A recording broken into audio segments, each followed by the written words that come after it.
কি করছো গো জামা কাপড় বের করে? জামা কাপড় বের করে শোকেসের মধ্যে কি অবস্থা গো সব? অবস্থা হবে না, সব তো এক জায়গায় করা ছিল, গোছাতে পেরেছি, সব গোছাচ্ছি এখন। আবার রং হবে, আবার সব এক জায়গায় হবে। দেখো না কি অবস্থা সব, এই জামা কাপড়, পরার জামা কাপড়গুলো পর্যন্ত সব ভাঁজ ভাঁজ খেয়ে কি অবস্থা। যাবো যে কত দেরি হয়, কোথাও যাবো বলে আমার আর বেরানো হয় না। এইসব করতে করতে যে মিস্ত্রি চলে গেছে তো, এইসব কাজ এগুলো না করলে আর হবে? তা কি করবে, যাবে তো? জানলায় পর্দা পরালাম, যাবো তো।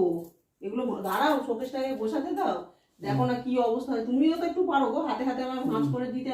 আমি পারলাম না, আমি দোকানে যাচ্ছি। এই সোনু পাগল হয়ে যাচ্ছে, সোনু দেখো না নিচে ঢুকে আছে।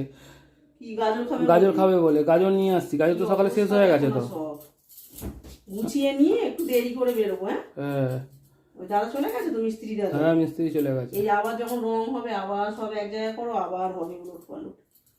আমি যাচ্ছি তাহলে। যাও।